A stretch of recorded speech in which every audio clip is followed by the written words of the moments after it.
running backs don't matter. The Cowboys did something wild with their running back room back in 2019. They signed Ezekiel Elliott to a 6-year extension worth $90 million, $50 million in guarantees. And to this day, they are still paying that bill. Elliott's first contract is on the books for $6 million this season. And now in 2024, the Cowboys are doing something wild again with their running back room. Actually, they've done nothing. Completely backtracking 5 years later, they let Tony Pollard walk. They signed guys to near league minimum deals. They didn't draft a running back in this draft. And they are taking the running backs don't matter very serious this year. But I'm actually not really that worried about it. Here's why.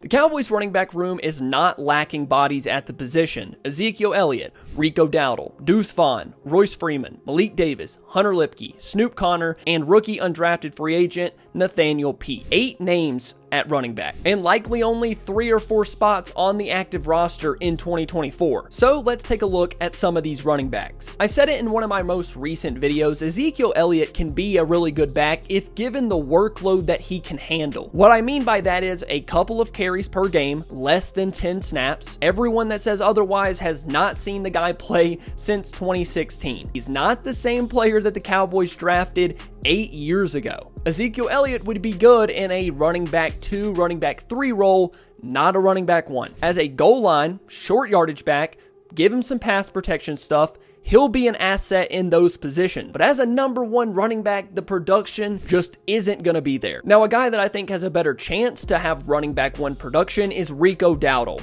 I'm actually a big Dowd believer. I know that he hasn't been able to stay healthy throughout his career, but man, when he is out there, he's been damn good. He's had some really good moments. We saw those in 2023. The run after contact ability, the burst, the speed to get to the edge, the big bully mentality to make people pay for tackling him. His skill set is there to be a really good running back. For Rico, though, he has to stay healthy. That's been the issue ever since he got to Dallas. I think a healthy Rico Dowd could very easily get this team 4.5 yards per carry if he played an entire season, which just doesn't seem reasonable at this point. But personally, I think he has the ability to be a running back 1. Not a high-end starter, but someone solid enough to keep this offense on track and moving. And maybe we'll just never see that if he can't stay healthy. Another running back on this list that I think has more upside and potential than most people realize is Deuce Vaughn. And we're not going to really talk about him in this video. I made this video right here talking about Deuce Vaughn. So after this one's over,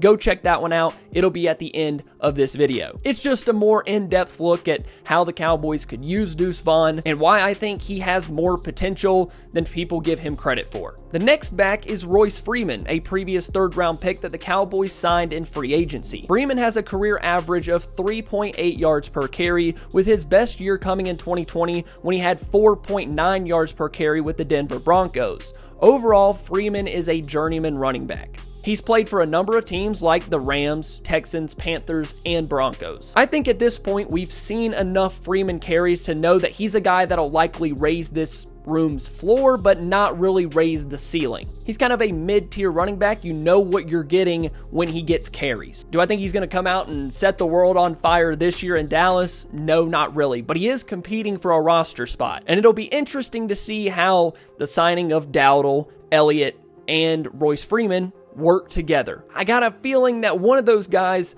are not making this team. Another guy that's going to be competing for a roster spot is Malik Davis, someone that has spent a ton of time in Dallas, but hasn't really gotten the carries outside of a little bit in 2022, I believe. Davis spent pretty much all of last year on the Cowboys practice squad. Davis has appeared in 15 games for the Cowboys with 38 carries for 161 yards, 4.2 yards per carry with 1 touchdown. And with Davis, it just feels like he's kind of gotten lost in the show. You know, he was running back 3 behind Zeke and Pollard a couple years ago, but last year he kind of lost his way with the Cowboys drafting Deuce Vaughn and having Rico Dowd as RB2 and then Tony Pollard carrying the load. So it's going to be tough for him to stand out in a very, very crowded running back room. And from here on out, really the last 4 or 5 names on this list, all of these guys are fighting for roster spots, and that includes Hunter Lipkey, who made the roster last year and actually got some touches as an undrafted rookie free agent. Now, Lipkey is more of your typical fullback, but in today's NFL, that position has kind of fell to the wayside. But in 2023, he got 6 carries for 19 yards, 3.2 yards per carry with a touchdown. He did have that fumble in Miami that I think costed him even more carries in his rookie season. That really put a damper on what we thought about Lipkey, and I believe the coaching staff thought so as well. But with the Cowboys bringing back Dowdle and Zeke and now Royce Freeman, Hunter Lipkey is fighting for a roster spot. And I made this video last year talking about his potential on the Cowboys and the opportunities he did get. I thought he played pretty well outside of that fumble. And the last 2 guys are 2 that I think are going to have a hard time finding their way onto this roster in Snoop Conner and Nathaniel Pete. Pete was the Cowboys' undrafted rookie free agent that they signed this year. He did have a 4.39 40-yard dash at the combine, and honestly, that's really what's lacking from this running back room. There's not a guy in that room, maybe outside of Deuce Vaughn, that really has the juice that you're looking for. And when I think of a guy that has big playability and juice, I think of 2021, 2022 Tony Pollard. There's not really a guy that the Cowboys can stick behind a bigger bodied back that can rip off big runs. Maybe that's a guy like Nathaniel Pete, but being an undrafted free agent and possibly being 8th on this depth chart, it's not looking great that he makes this team. And while all of the guys that I listed aren't really top tier running backs, what makes me feel more comfortable with the state of the position is the retooling of the offensive line. That's why I'm not so down on what the Cowboys have done, because that's truly how you improve the run game. That's how you move people and let these backs work a little bit. I would take the running back room that the Cowboys have right now over having a solid number 1 and a bad offensive line. You drafted Tyler Guyton, who I do believe will start as a rookie, and you drafted Cooper Beebe. And I've talked about it a little bit. The interior of the Cowboys offensive line has gotten better. Tyler Smith, Cooper Beebe,